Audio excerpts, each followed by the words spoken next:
ശ്രുതി ചേർത്തു വച്ച മണിവീണയാണെന്റെ കേരളം.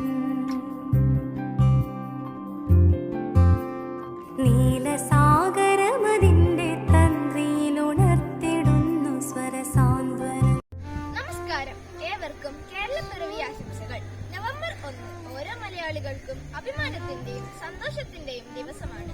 ഭാഷാടിസ്ഥാനത്തിൽ സംസ്ഥാനങ്ങൾ രൂപീകരിച്ചപ്പോൾ തിരുവിതാംകൂർ, കൊച്ചി, മലബാർ എന്ന പ്രദേശങ്ങൾ ചേർന്ന് ഐക്യ കേരളം നിലവിൽ വന്ന ദിവസമാണ്.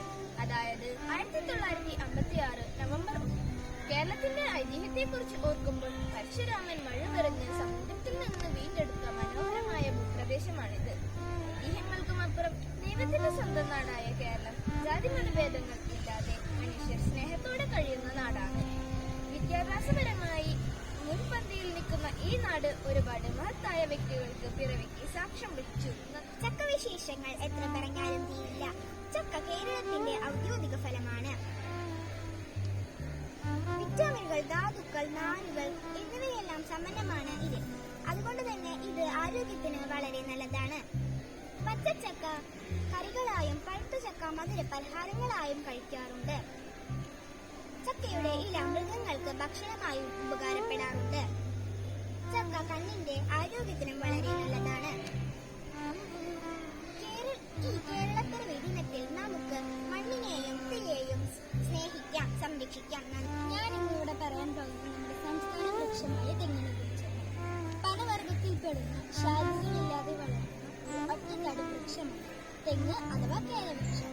കൊക്കോ ജനുസിൽപ്പെടുന്ന ഇന്ന് നിലവിലുള്ള ഏക അംഗമാണ് തെങ്ങ്. ഇത് തീരപ്രദേശങ്ങളിലാണ് സാധാരണയായി കണ്ടുവരുന്നത്. കേരളത്തിന്റെ സംസ്ഥാന വൃക്ഷമാണ് തെങ്ങ്. ഇതിന്റെ എല്ലാ ഭാഗങ്ങളും ഉപയോഗപ്രദമാണ്. ഇത് ഉഷ്ണമേഖല പ്രദേശങ്ങളിലെ പ്രധാന വിളയാണ്. നാളികേരം, വെളിച്ചെണ്ണ, കള്ള്, കരിക്ക്, തൊണ്ട് എന്നിവയൊക്കെ തെങ്ങിന്റെ പ്രധാന സംഭാവനകളാണ്. കേരളത്തിന്റെ സാംസ്കാരികവും സാമ്പത്തികവുമായ അടിത്തറ നാളികേരത്തിന് വലിയ സ്ഥാനമുണ്ട്. കേരളത്തിന്റെ പേര് പോലും കേരം എന്ന വാക്കിൽ നിന്ന് വന്നതാണെന്ന് വിശ്വസിക്കുന്നു. എല്ലാവർക്കും കേരളപ്പിറവി ആശംസിക്കുന്നു. നമസ്കാരം. ഞാനിന്നിവിടെ പറയാൻ പോകുന്നത് കഥകളിയെ കുറിച്ചാണ്. കേരളത്തിലെ തനതായ ദൃശ്യകലാരൂപമാണ് കഥകളി. മാനനാട്ടം എന്ന കലാരൂപം പരിഷ്കരിച്ചിട്ടാണ് കഥകളി രൂപീകരിച്ചത്. കഥകളിയിലെ കഥാപാത്രങ്ങൾ പ്രധാനമായും പച്ച, കത്തി, കരി, താടി, മിനുക്ക് എന്നിങ്ങനെയുള്ള വേഷങ്ങളാണ് അവതരിപ്പിക്കേണ്ടത്. ശാസ്ത്രീയ കളി ചാക്യാർകൂത്ത്, കൂടിയാട്ടം, കൃഷ്ണനാട്ടം, അക്ഷപതിയാട്ടം, ദാസിയാട്ടം, തിരികൂത്ത്, തെയ്യം, തിറയാട്ടം, പടയണി തുടങ്ങിയ ക്ലാസിക്കൽ നാടൻ കലാരൂപങ്ങളുടെ അംശങ്ങൾ കഥകളിയിൽ ദൃശ്യമാണ്. സംസ്ഥാന മൃഗം ആന. ആനയാണ് കരയിലെ ഏറ്റവും വലിയ ജീവി. കരിവീരൻ എന്നും ആനയെ അറിയപ്പെടും. ഉത്സവങ്ങളിൽ ആനയാണ് പ്രാധാന്യം. ആനച്ചന്തം എന്നൊരു പഴഞ്ചൊല്ലും കൂടിയുണ്ട്. എല്ലാവർക്കും കേരളപ്പിറവി ആശംസകൾ.